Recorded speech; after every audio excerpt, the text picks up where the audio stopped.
Je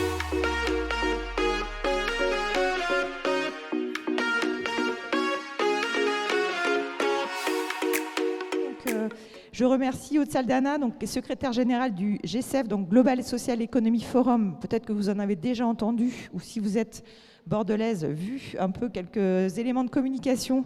Mais du coup, l'association GSEF, donc, est un réseau international, mais peut-être que tu pourras en dire quelques mots tout à l'heure, est aussi co-organisatrice, mais c'est la ville de Bordeaux qui organise donc, au mois d'octobre 2025 le Forum mondial de l'économie sociale et solidaire, qu'on aura donc lieu à Bordeaux. Donc, élément important et fort pour nous cette année. J'accueille aussi Karine Scark-Philippon, qui est dirigeante de l'Armoire Poétique. Donc, tu nous présenteras tout à l'heure un peu plus précisément ta structure. Et puis, Élise Toral, qui est cofondatrice et dirigeante de Marie Curie, qui aura l'occasion de se présenter aussi. Hop. Alors, quelques mots quand même pour qu'on soit tous au même niveau d'information, pour savoir de quoi on parle. L'économie sociale et solidaire, qu'est-ce que c'est ? Donc, c'est des principes et des statuts, déjà dans un premier temps. Donc, les principes qui sont des structures ou des dirigeants qui entreprennent en respectant un certain nombre de grands principes et de valeurs qui sont déjà l'utilité sociale. Nos projets ils doivent être tournés vers l'utilité à la société en fait, des projets qu'on porte.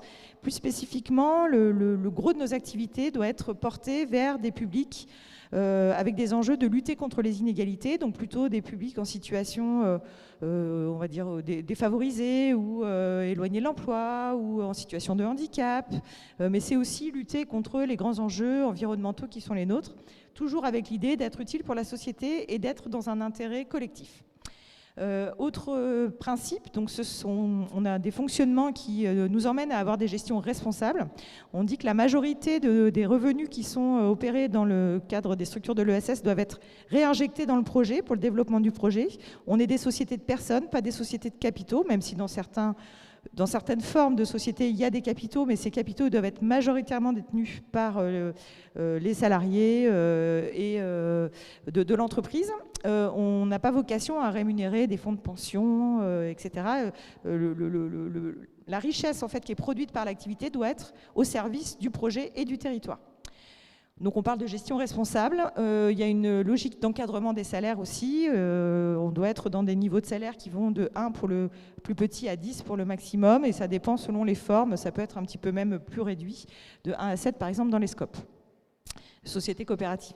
La mixité et l'hybridation des ressources, nos modèles nous amènent à avoir des ressources qui viennent de différents endroits. On a une part de nos ressources majoritairement financées par du soutien public, parce qu'on est souvent sur des missions de service public. L'aide à la personne, par exemple, ça vous parle, quand on fait intervenir une ADMR, par exemple, ou quelqu'un qui vient s'occuper de vos grands-parents, de vos parents, ou la crèche associative dans laquelle vous mettez vos enfants. On est de l'ordre du service public, donc il y a une part d'aide publique aussi qui peut être en soutien de ces projets, mais on peut aussi avoir des financements privés, on peut aussi avoir des activités commerciales que vous pourrez nous présenter par ailleurs. Enfin voilà, donc on a des modèles assez hybrides. La gouvernance est démocratique dans nos structures, donc la gouvernance est élue par soit les salariés quand on est dans des sociétés coopératives, soit par des adhérents quand c'est les associations par exemple, ou des membres pour le cas des mutuelles par exemple. Ancrage territorial, ça va avec ce que j'ai dit, c'est-à-dire qu'on est sur des projets de société, donc il faut que ça réponde à un besoin local. On n'a pas d'activités qui peuvent être facilement délocalisables puisqu'on répond à des enjeux de société et on est plutôt sur des projets qui répondent à un besoin local. Donc, c'est souvent des projets qui sont assez connectés avec le territoire. Et puis, la liberté d'adhésion, on n'oblige personne à rentrer dans l'ESS. On adhère volontairement à une association, par exemple. On n'est pas contraint et forcé. On est libre d'en partir si on souhaite en partir. Donc l'entrée de l'ESS, elle est aussi statutaire. Donc en fait, c'est la loi qui a encadré les choses de cette manière. Donc pour faire partie de l'économie sociale et solidaire, il faut être soit une association, soit une coopérative, soit une mutuelle, soit une fondation, soit une société commerciale de l'ESS, c'est-à-dire une société commerciale classique, SA, SAS par exemple, mais qui répond aux principes que j'ai évoqués juste avant. Voilà un peu pour les grands principes, on va dire, de l'ESS. On a tout un tas de valeurs qu'on partage, qui sont des valeurs d'inclusion, de lutte contre les inégalités, je l'ai dit tout à l'heure, écologiques, voilà, de transformation aussi sociétale, d'innovation sociale, par exemple. On a tout un tas de valeurs qui nous rassemblent et qui font que le sens de nos projets est plutôt tourné vers l'intérêt général et collectif que vers la rémunération de capitaux. Je vous ai mis quelques chiffres, vous n'allez pas bien les voir là, mais je vous encourage à aller sur le site de la CRES Nouvelle-Aquitaine, donc cres-na.org.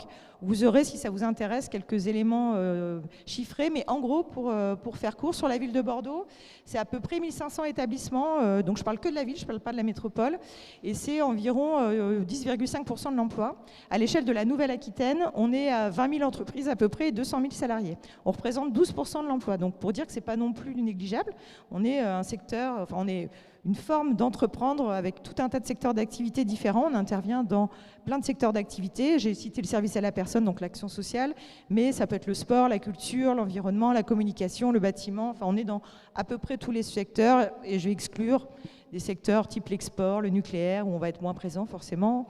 Mais voilà, globalement, dans tous les secteurs d'activité aujourd'hui, dans la banque aussi, on peut trouver des acteurs de l'économie sociale et solidaire.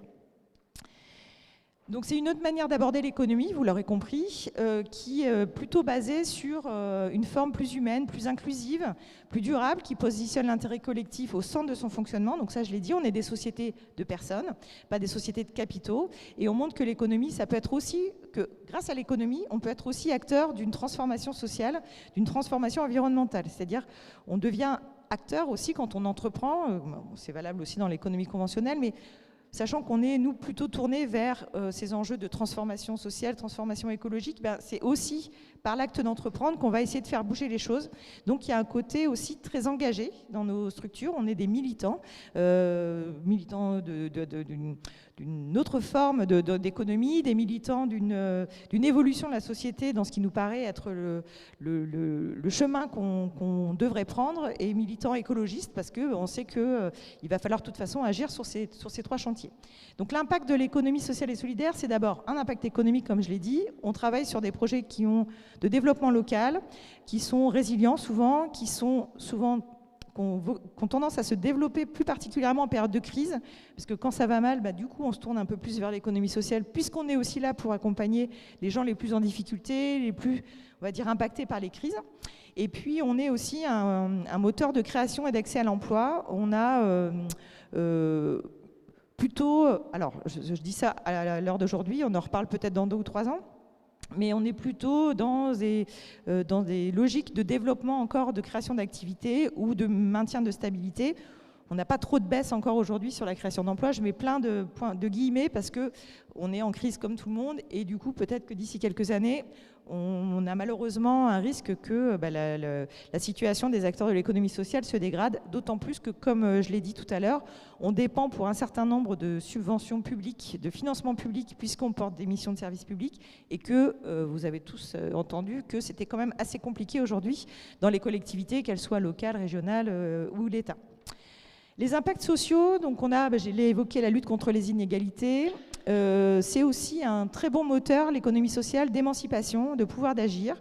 On a beaucoup d'acteurs de l'économie sociale et d'actrices qui travaillent sur l'accompagnement des jeunes sur ces questions-là. Je pense au foyer Habitat Jeunes, par exemple, peut-être que vous en connaissez autour de chez vous, aux structures d'éducation populaire qui vont vraiment accompagner les jeunes dans ce travail de comment je m'émancipe, comment j'agis, comment je deviens un citoyen du monde. Mais c'est aussi, la question se pose aussi pour les femmes, puisque du coup, c'est comment aussi on accompagne les femmes dans leur posture d'entrepreneur, dans leur capacité aussi à diriger des structures, etc. Donc, c'est aussi pour ça qu'on, vous le verrez juste après, qu'on a beaucoup de femmes dans l'économie sociale et solidaire, puisque c'est plutôt un terreau favorable pour le développement de projets quand on est une femme. C'est aussi un accès aux services essentiels. Effectivement, si demain il n'y a plus d'économie sociale et solidaire, il va falloir accueillir chez vous vos grands-parents, peut-être garder vos enfants la journée. Vous ne pourrez plus faire de sport, vous n'irez plus non plus à des concerts. Enfin voilà, la vie sera un petit peu plus triste, je vous annonce. Donc c'est quand même aujourd'hui, tout un tas de services essentiels sont portés par l'économie sociale et solidaire. Donc ça veut dire que c'est pour ça que nous, on continue à se battre pour maintenir justement les finances de ces structures-là, puisque c'est indispensable pour le bien-être et la vie au quotidien d'une grande majorité de Français. Et les impacts environnementaux, donc des enjeux de transition juste, c'est-à-dire que nous, on est forcément très animés par ces enjeux de transition écologique, Mais la transition, elle doit être... on parle de transition juste, alors je ne vais pas développer le concept aujourd'hui, je vous invite à venir au Forum mondial, puisque c'est la thématique du Forum mondial au mois d'octobre. Mais dans les grandes lignes, l'idée, c'est que cette transition écologique, elle soit adaptée aussi bien aux territoires riches qu'aux territoires pauvres, aux gens riches qu'aux gens pauvres. Donc voilà, l'idée, c'est vraiment, dans ces enjeux de transition, d'y mettre aussi une dimension d'égalité sociale et d'équité importante. On a un certain nombre d'acteurs de l'ESS qui sont là aussi et qui répondent aux enjeux et aux objectifs de développement durable. Et puis, on a du coup une prise de conscience collective. On est, je l'ai dit tout à l'heure, des gens engagés, des gens militants. On a conscience de notre part de travail pour faire bouger la société. Donc, on est quand même souvent dans des prises de conscience, en tout cas globales. La place des femmes dans l'ESS, je vais terminer par ça pour les généralités, avant de laisser la parole aux intervenantes. Donc on est, je l'ai dit tout à l'heure, une économie assez féminisée, puisque à la différence de l'économie dite conventionnelle, on a environ 65 à 66% de femmes dans l'ESS, contre 42,6% dans l'économie conventionnelle. Alors ça s'explique pour différentes raisons. Il y a un certain nombre d'activités dans l'ESS qui sont plutôt des métiers dits féminins. Je parlais tout à l'heure du service à la personne, notamment ce secteur qui est un secteur important dans l'économie sociale et solidaire. Et souvent, ce sont souvent des métiers qui sont genrés aujourd'hui, plutôt féminins, donc d'où cette forte féminisation. Tous les métiers de la santé, du care sont aussi plutôt des métiers féminins. J'ai parlé éducation populaire tout à l'heure, mais l'éducation, il y a beaucoup d'acteurs de l'ESS dans le champ de l'éducation. Pareil, l'éducation est plutôt un métier, propose plutôt une gamme de métiers assez féminisés. Donc, ce qui explique qu'on a une plus grande proportion de femmes.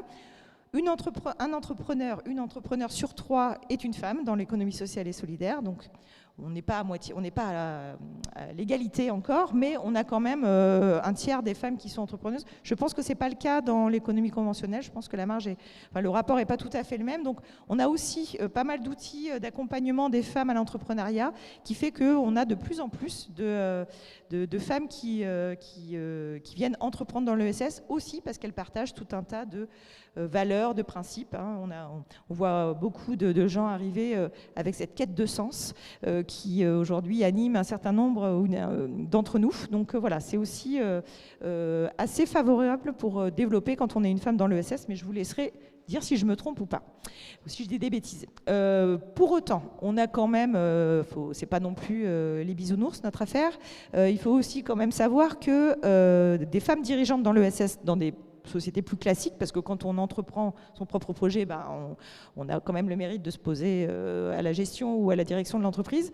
Mais dans des structures plus classiques, on a quand même encore un plafond de verre qui est le même que dans l'économie conventionnelle. On a un peu plus de femmes à des postes de direction dans l'ESS, puisqu'on a 4 exemples ici, par exemple. Mais pour autant, globalement, on a encore certains freins aussi dans l'économie sociale, peut-être un peu moins quand même que dans l'économie conventionnelle. Il faut aussi savoir que les niveaux de salaire dans l'ESS sont un petit peu en dessous de l'économie conventionnelle, puisqu'on a des enjeux de lucrativité limités. Donc forcément, il y a aussi, et j'ai parlé d'encadrement des salaires aussi tout à l'heure, donc alors peut-être que c'est aussi pour ça que ça attire moins les hommes. J'en sais rien, il y a peut-être un lien de cause à effet. Pour autant, on a souvent effectivement l'accès aux postes de gouvernance, voire même au conseil d'administration d'associations. Souvent, les présidents restent quand même des hommes, même sur des mandats bénévoles, puisque après, il y a la question de la disponibilité des femmes, même une fois à la retraite, qui souvent se retrouvent à garder leurs petits-enfants, par exemple, même si ça bouge un peu, ces choses-là. Mais voilà, on a encore quand même un peu ça. Globalement, c'est quand même un petit peu mieux adapté, plus ouvert à la place des femmes, que ce soit sur des postes de direction ou des postes de cadre, on va dire, dans les structures de l'économie sociale. Je passe sur les autres chiffres, mais qui parlaient des secteurs d'activité, j'en ai listé déjà quelques-uns. Je vous ai mis quelques exemples, alors c'est pas du tout exhaustif, je pourrais faire 40 slides rien que sur ça, avec quelques noms d'initiatives bordelaises, puisque nous sommes aussi aujourd'hui accueillis par la ville de Bordeaux, qui sont des projets qui ont été développés et qui sont portés par des femmes. Donc vous en aurez 2 exemples ici. J'ai cité l'Alternative urbaine, qui est un projet de visite culturelle guide, on va dire, qui travaille aussi sur l'insertion des gens éloignés de l'emploi autour du métier de guide, donc qui propose des visites dans Bordeaux. L'autre institut, qui est un institut esthétique plutôt tournée vers, pareil, l'insertion des femmes migrantes, qui travaillent aussi sur la question du bien-être. Je vais mal pitcher, peut-être qu'elles sont là d'ailleurs, donc je leur laisserai l'occasion peut-être par ailleurs de présenter leur projet. Mais voilà, c'est une autre manière d'aborder la question de l'Institut de beauté avec des tarifs solidaires, etc. Donc qui permet un accès aussi au plus grand nombre à des prestations d'esthétique. On a donc Marie Curie, mais tu présenteras après le projet. On a Otempora, qui est une société coopérative de communication qui a été créée et qui est dirigée aussi par une femme. Copalpha, qui est une coopérative d'activité et d'emploi, qui peut-être sont sur le salon d'ailleurs, qui sont comme une couveuse, en fait un outil qui vous permet d'entreprendre dans un cadre, on va dire, collectif. Donc Copalpha est à la base créé par une femme et aujourd'hui géré encore par une femme. Les Burnettes, qui est une association qui lutte contre le burn-out, notamment des femmes. L'Armoire Poétique, Karine, tu présenteras ton projet. Et donc les premières qui sont Je suis sûre ici, qui proposent des parcours d'accompagnement à l'entrepreneuriat des femmes et qui donc sont une structure de l'ESS également et donc portée par des femmes. Hop, voilà. Pour les généralités, j'ai fait un tour rapide. Je ne sais pas si c'était rapide, mais en tout cas, ça m'a semblé rapide. Et du coup, peut-être pour illustrer mes propos, on prendra un temps de questions-réponses. Donc, si vous voulez en savoir un peu plus après, n'hésitez pas en fin de parcours. Mais du coup, laissez la parole à nos intervenantes. Alors, moi, j'ai parlé d'éléments plutôt locaux, bordelais, régionaux, quelques éléments. Aude Saldana, du coup, qui va intervenir en premier, elle a une dimension internationale. Donc, ma première question, peut-être pour venir renforcer mes propos, c'est de dire, et l'ESS dans le monde, c'est quoi aujourd'hui? Quelle reconnaissance il y a autour de l'ESS? Attends, je vais te passer le micro, qui va bien. Bonjour à toutes et tous, il y a très peu de public masculin, c'est chouette pour une fois, on va dire, désolée. Mais alors, Aude Saldana, effectivement, je suis responsable d'une organisation qui est une plateforme internationale de gouvernements locaux, de municipalités et de réseaux de la société civile et le réseau de l'ESS, mais qui sont implantés partout dans le monde. On travaille vraiment avec des structures, des organisations, des gouvernements locaux qui sont présents dans plus de 37 pays, donc sur les 5 continents. Donc on est vraiment une plateforme d'échange de ces expériences internationales, de politiques publiques qui sont favorables au développement des écosystèmes, des entreprises, des organisations de l'ESS partout dans le monde. Et on est tous convaincus, tous nos membres, tous les adhérents de l'organisation sont tous convaincus que c'est une autre forme d'entreprendre, un autre modèle économique qui permettrait vraiment d'atteindre les objectifs de développement durable, d'avoir un développement inclusif et un développement durable. Voilà, donc pour rapidement sur les éléments de l'international et comment on lit maintenant là sur cette question des femmes, de l'entrepreneuriat social et solidaire. On va dire que 80% de l'économie dans le monde est une économie informelle, on va dire. Donc qui ne répond pas, qui n'est pas déclarée, qui ne répond pas, qui est sur une logique peut-être, même si c'est des entreprises qui peuvent être viables ou durables, en tout cas elles ne sont pas déclarées, elles n'ont pas un système de protection. Et qui sont ces acteurs de l'économie informelle partout dans le monde?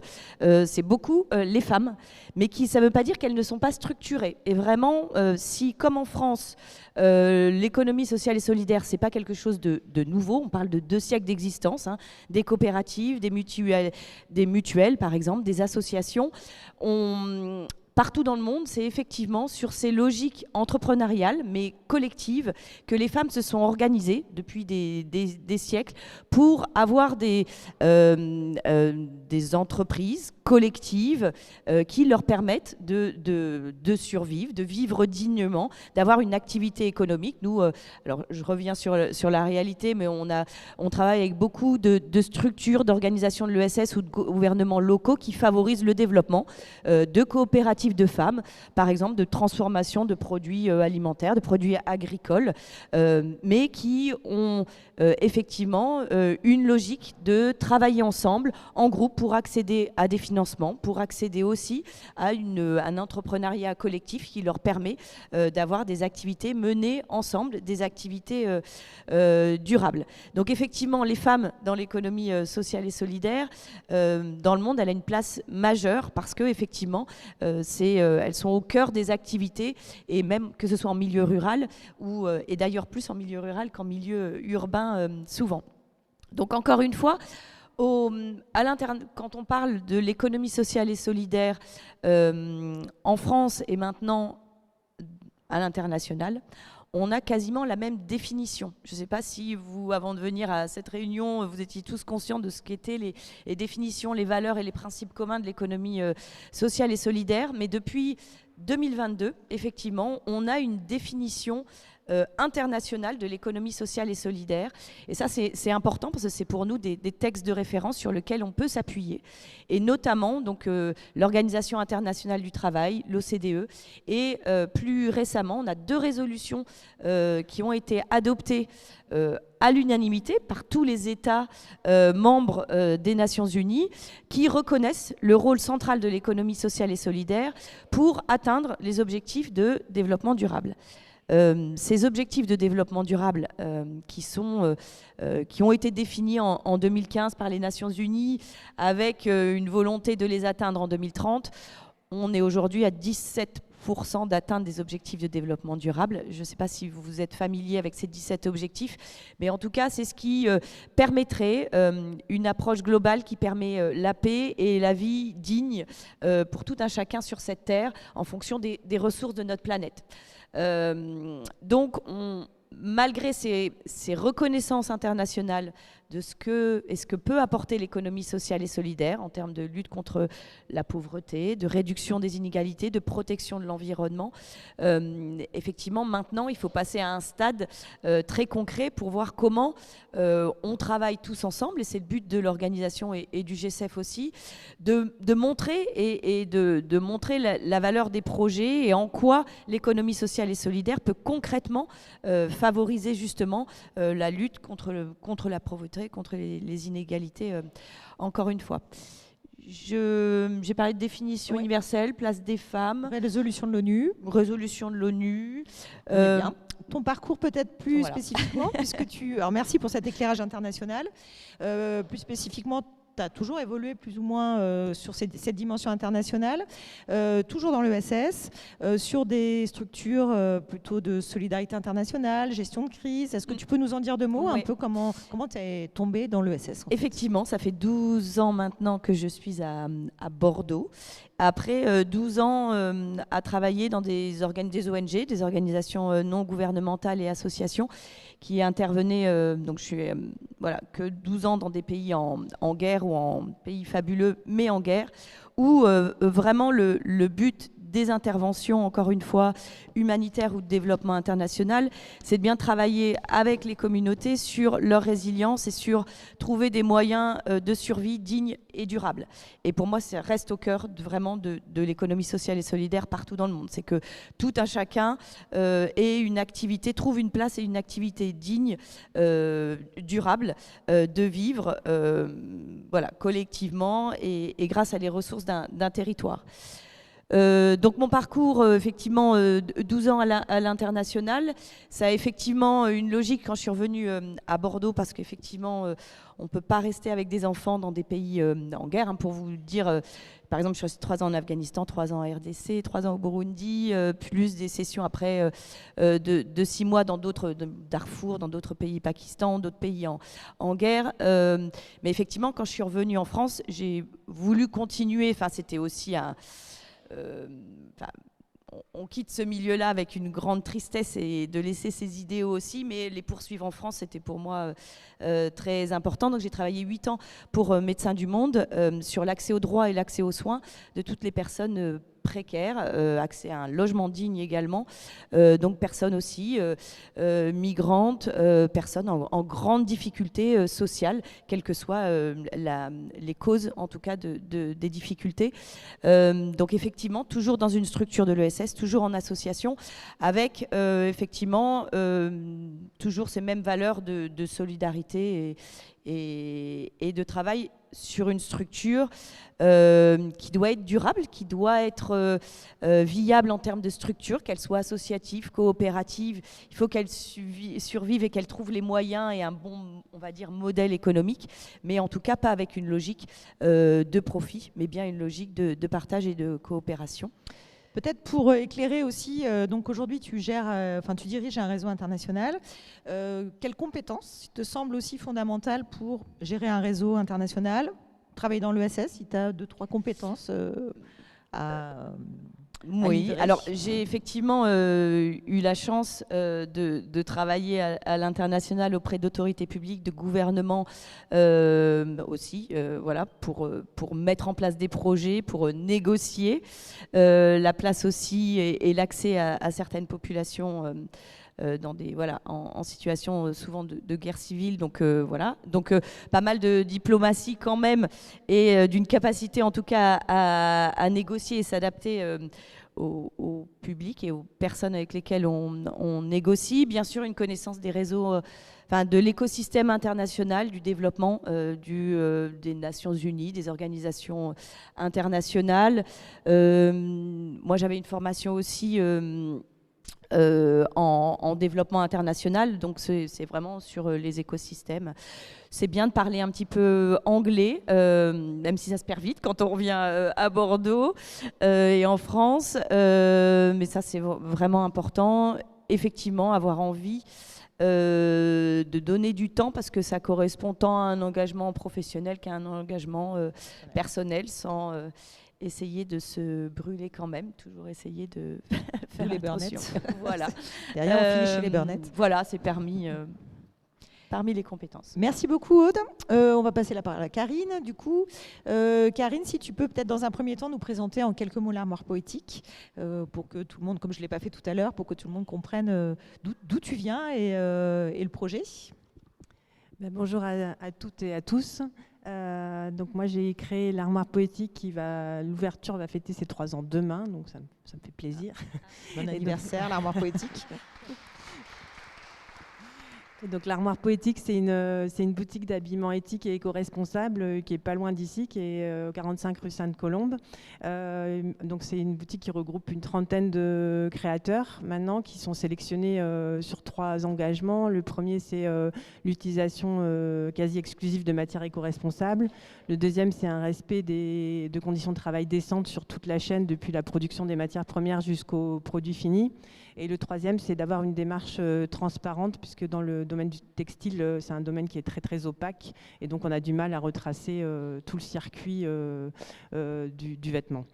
Et donc l'objectif, c'est d'habiller les hommes et les femmes. Donc on a à la fois des vêtements, des baskets, des accessoires et des sous-vêtements, parce que c'était vraiment fournir une offre d'habillement pour toutes et tous. Et le deuxième volet du projet, c'est d'être un lieu de sensibilisation à tous les enjeux de l'industrie textile.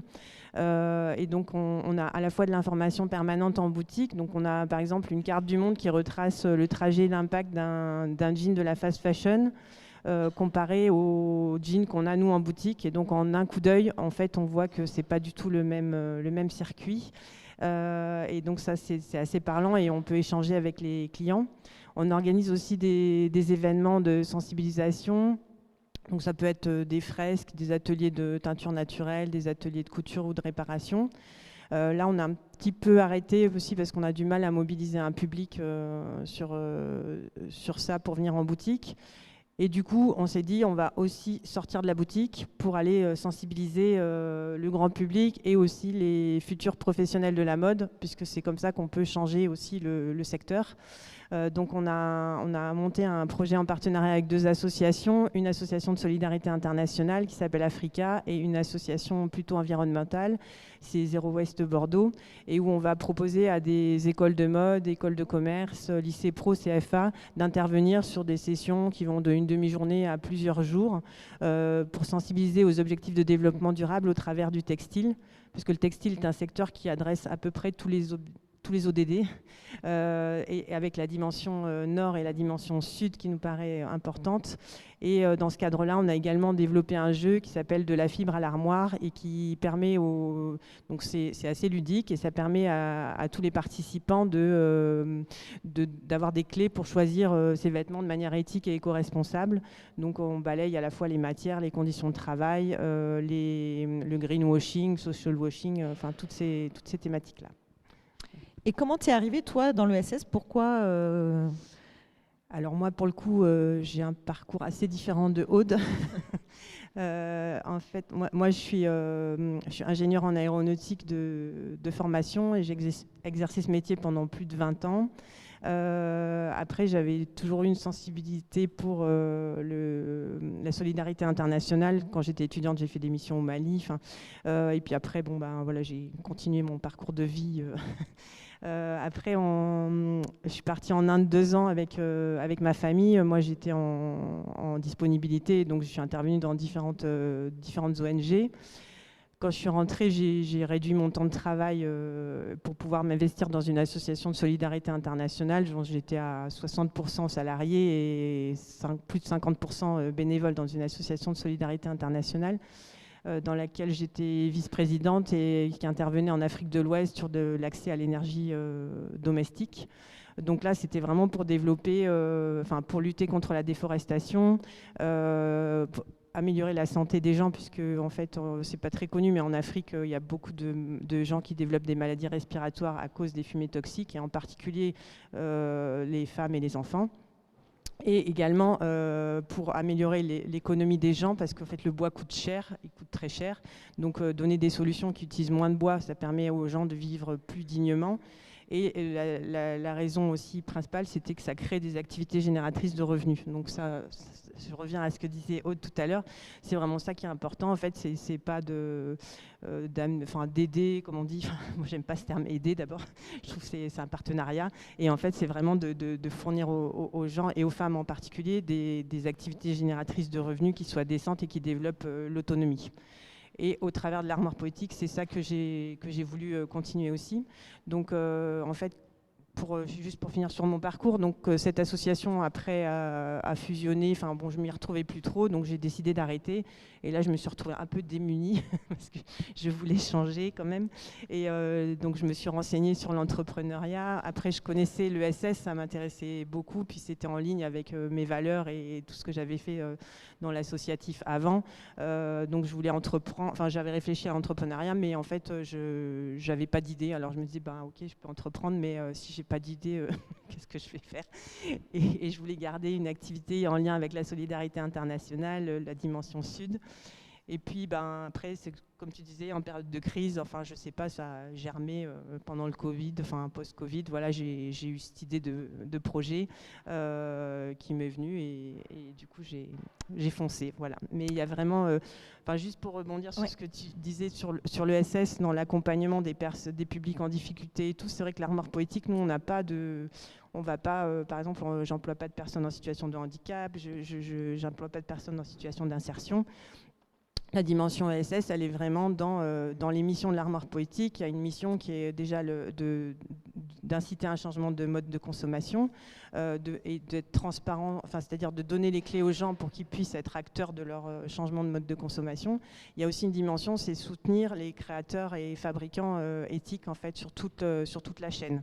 Et donc ça, c'est une dimension qui est vraiment importante. Et la dernière dimension, c'est aussi d'inciter à un changement individuel, c'est-à-dire de donner envie aux gens d'agir différemment en fait.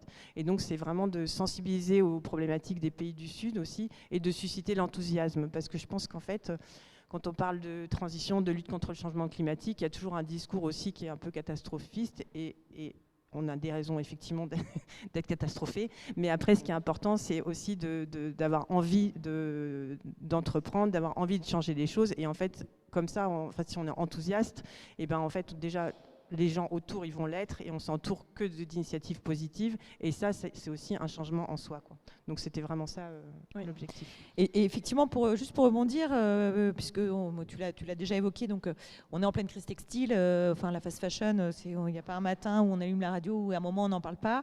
Et il me semble que quand des projets comme l'Armoire Poétique, ils viennent aussi contrebalancer une espèce de mouvement textile compliqué. Et du coup, même si tu ne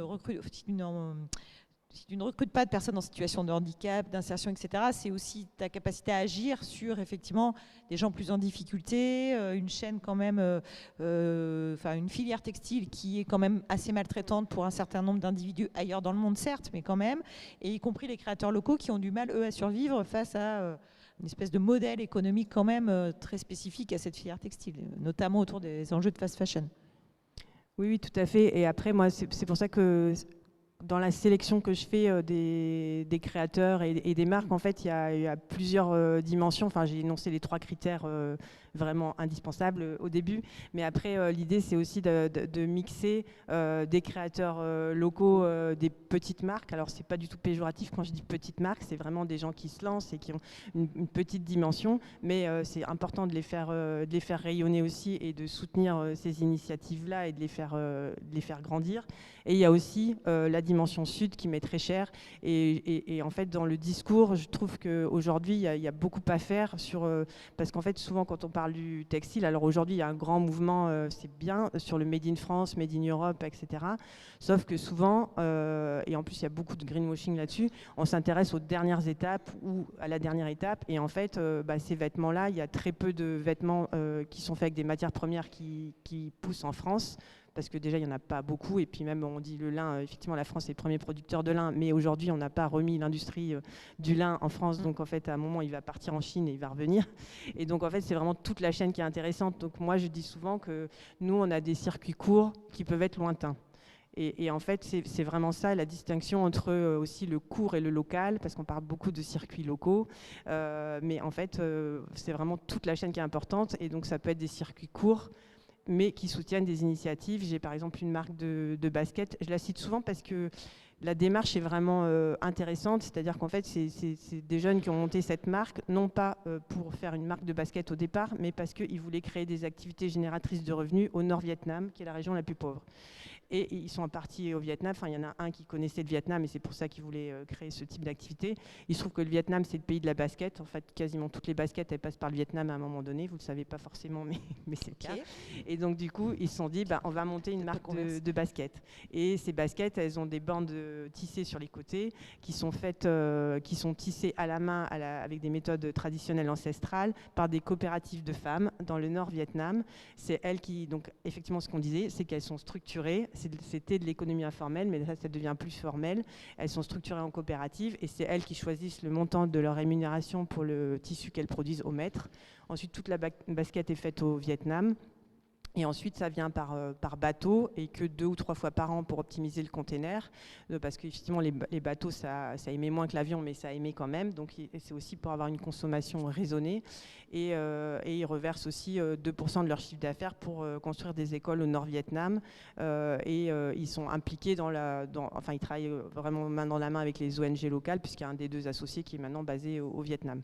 Et donc ça, c'est vraiment aussi des choses qu'il faut mettre en avant. Et donc, c'est tous ces différents types de projets que j'ai voulu soutenir.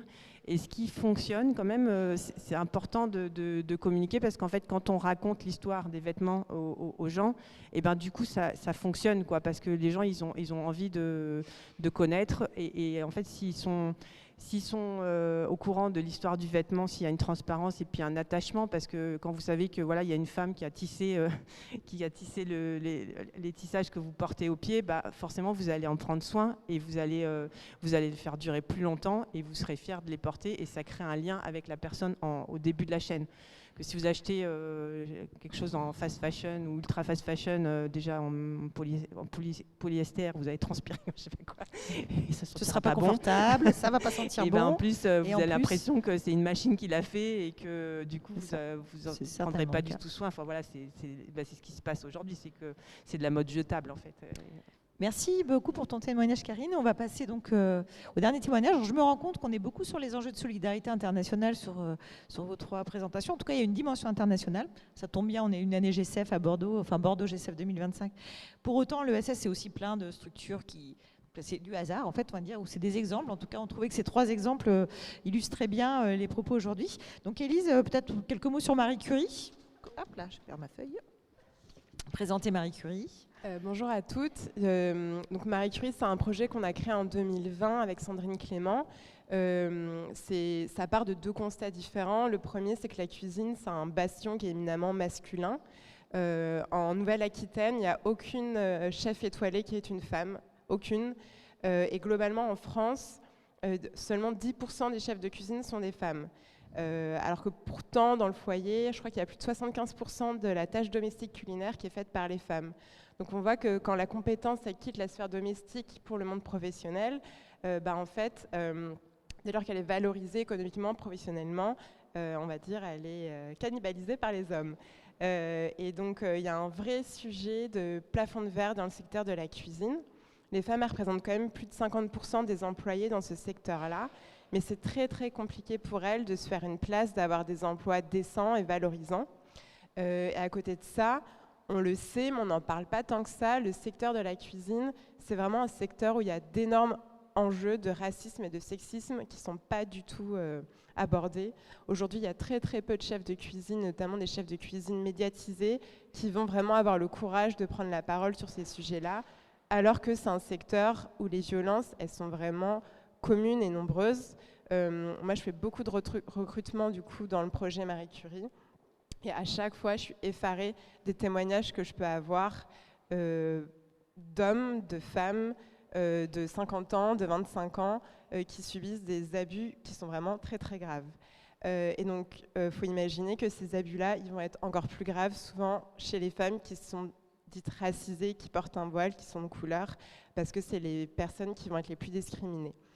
Et à côté de ça, il y a un vrai enjeu sur le territoire, et notamment sur le territoire local, de pouvoir proposer aux femmes immigrées, réfugiées, des trajectoires professionnelles qui vont vraiment valoriser aussi leur savoir-faire, leurs compétences de base, et de ne pas forcément leur proposer des voies d'insertion professionnelle dans le secteur, on en parlait peut-être du care, du soin à la personne, du ménage, mais aussi de pouvoir leur proposer des trajectoires professionnelles d'insertion dans des métiers passion.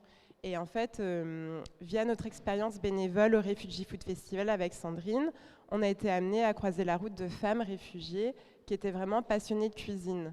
Et en fait, la cuisine, c'est hyper intéressant, et notamment le matrimoine culinaire, c'est un héritage culturel que les femmes souvent se transmettent de femme en femme, de grand-mère en petite-fille, de tante en nièce.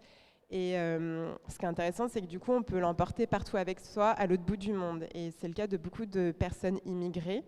Et souvent, la première chose qu'une personne essaie de faire quand elle arrive dans un pays d'accueil, c'est de trouver les produits d'épicerie qu'elle avait chez elle pour cuisiner les plats de son pays, parce que c'est ça qui va leur apporter du réconfort. Donc on s'est dit qu'il y avait quand même une opportunité de pouvoir proposer un projet pour accompagner ces femmes passionnées de cuisine à trouver un projet professionnel qui allait les remobiliser, qui allait pouvoir leur permettre de créer du lien social, de trouver un emploi pour valoriser leur savoir-faire. Et donc en 2020, on a créé Marie Curie. La mission, c'est de créer un espace professionnalisant, sécurisant, où elles vont pouvoir exprimer librement leur matrimoine culinaire et en vivre. Et donc pour ça, on a créé plusieurs activités. La première, c'est une activité commerciale avec un service traiteur et un lieu de restauration où on emploie uniquement en CDI des femmes d'origine étrangère. Le but, c'est très simple, c'est de leur donner l'opportunité de vivre dans la restauration, dans un emploi sécurisant, professionnalisant. Et dans notre équipe, que les femmes elles soient aides de cuisine, commis, cuisinières ou chefs de cuisine, tout le monde participe à la carte et au menu. Et donc nos cartes, elles sont vraiment le reflet de toutes les origines, de toutes les femmes de notre équipe, ce qui permet vraiment de travailler aussi la confiance en soi de chacune et de briser un peu le système hyper hiérarchique de brigade dans le secteur de la cuisine. La deuxième activité qu'on a, c'est une activité de formation pour permettre aux femmes vraiment de transformer leurs rêves en activités concrètes. Et donc, c'est 2 fois par an, on forme 12 femmes pendant environ 500 heures au métier de la cuisine. Et donc, il y a environ 250 heures en cuisine et les 250 autres heures, elles sont dédiées à des modules de formation. On va travailler des compétences théoriques, des savoir-être et tout ce qui est nécessaire aujourd'hui pour assurer une insertion pérenne dans le monde du travail et travailler l'autonomisation de ces personnes. Donc on va avoir des modules de formation sur savoir détecter les violences en cuisine et savoir dire non au sexisme. Il va y avoir des modules sur l'éco-responsabilité, sur la prise de parole, sur l'équilibre vie pro, vie perso. Et donc cette formation, c'est même un parcours d'accompagnement parce qu'on fait aussi du suivi personnel et individualisé pour lever les freins périphériques à l'emploi qui sont propres vraiment à chaque parcours. Ça permet vraiment à ces femmes de se remobiliser, de retrouver un projet professionnel et même si derrière, elles ne créent pas forcément leur entreprise, elles ne créent pas forcément un emploi, ça leur permet de sortir de l'isolement, de gagner de la confiance en elles et de voir qu'il y a des opportunités qui existent aussi sur le territoire pour elles. Et donc aujourd'hui, pour vous donner quelques chiffres, pour peut-être rendre un peu plus concret le projet, au sein de on a 2 structures. Donc on a l'entreprise Marie Curie, qui est une entreprise ESUS, donc entreprise solidaire d'utilité sociale. On est une douzaine de TP aujourd'hui, dont 8 femmes en cuisine, de 8 nationalités différentes. Et au sein de la formation de l'association, on accompagne chaque année environ 24 bénéficiaires. Donc depuis 2021, on a accompagné plus d'une 60aine de femmes chez Marie Curie. Merci. Et on y mange très bien, donc je vous encourage. On découvre plein de choses en plus, donc c'est très intéressant. Peut-être plus personnellement, ton parcours d'entrepreneur, comment avec Sandrine, vous avez, du coup, vous êtes à un moment lancé dans cette question de l'entrepreneuriat. C'est vraiment par hasard, on va dire. Moi, à la suite de mes études, j'ai travaillé à Paris. Enfin, j'ai fini mes études par un service civique à Paris dans une association qui était une association d'audiovisuel. L'objectif, c'était de créer des vidéos de communication pour mettre en lumière tout le travail du secteur de l'ESS et aider les assos, les ONG à trouver des financements, faire du plaidoyer pour leur cause, etc.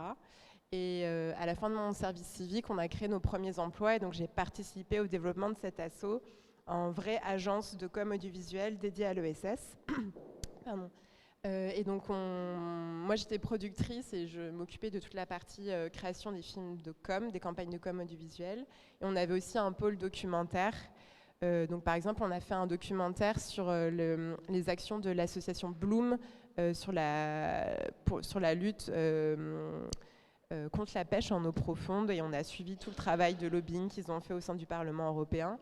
Et au sein de la partie agence de com, moi j'ai été amenée à rencontrer énormément d'acteurs de l'ESS, des plus récents comme Singa, Make Sense, Ticket for Change, et des acteurs plus historiques de l'ESS comme les apprentis d'Auteuil, etc. Et en fait, ça a été hyper stimulant, mais au bout d'un moment, j'étais assez frustrée de n'accompagner que ponctuellement ces projets-là.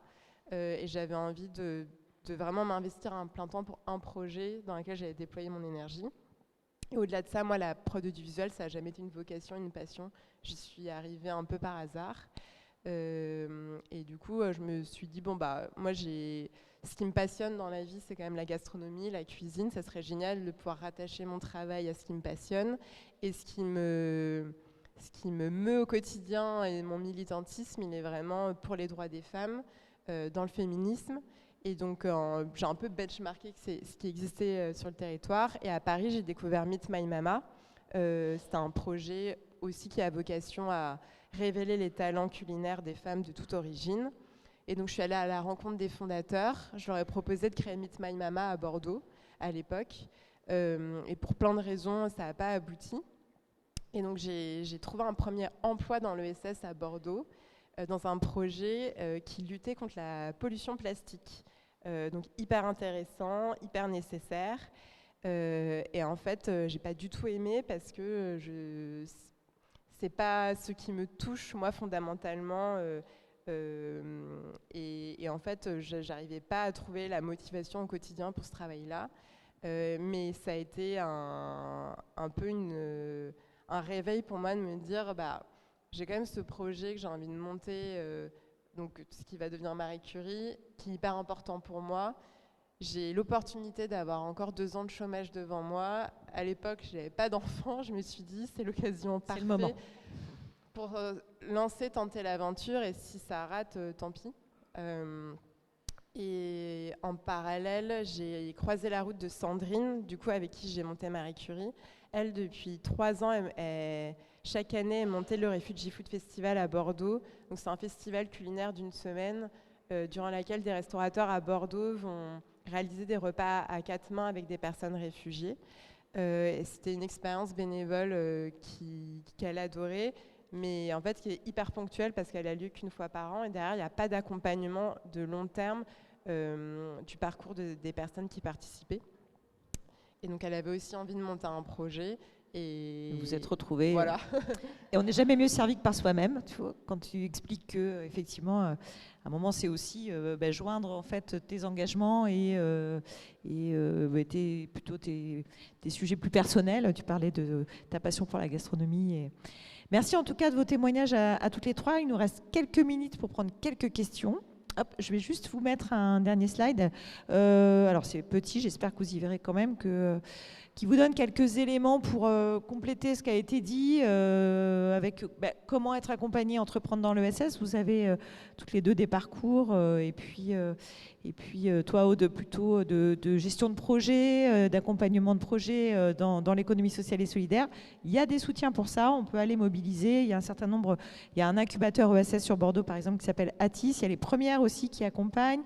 J'ai parlé tout à l'heure de COP Alpha, qui sont des coopératives d'activité et d'emploi. Il y a Coaction, Copébat, si on veut entreprendre dans le bâtiment. Donc, il y a tout un tas d'outils qui existent sur le territoire pour vous accompagner, soit à postuler, soit à entreprendre. Donc n'hésitez pas, et j'imagine qu'un certain nombre d'entre eux ou d'entre elles sont ici aujourd'hui. N'hésitez pas à aller taper à la porte de ces structures-là. Elles sont du coup aussi très bien adaptées pour l'accompagnement des femmes dans l'entrepreneuriat.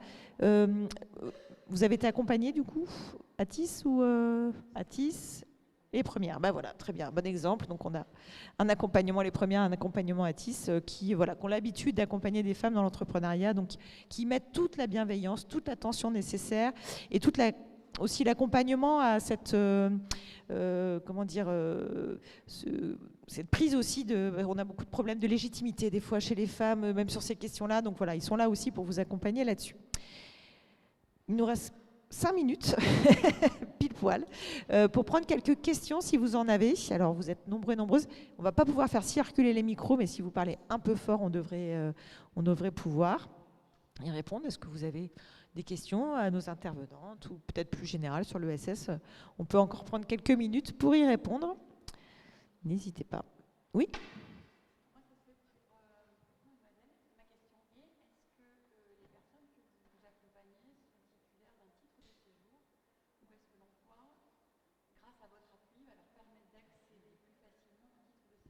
On ne peut pas aujourd'hui créer de contrat de travail pour une personne qui n'a pas de titre de séjour en fait. Donc nous on est dans l'obligation d'être en règle et je pense que d'autant plus parce qu'on est Marie Curie et connue auprès des services, on est obligé d'être hyper vigilante là-dessus.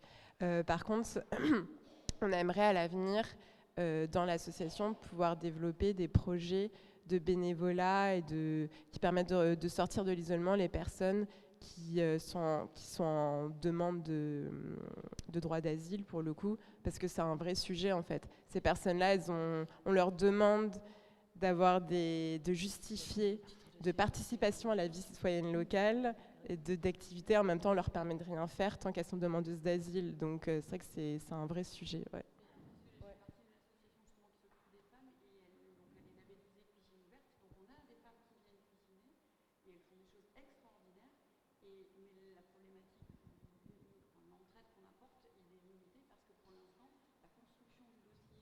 Pour la titre de séjour.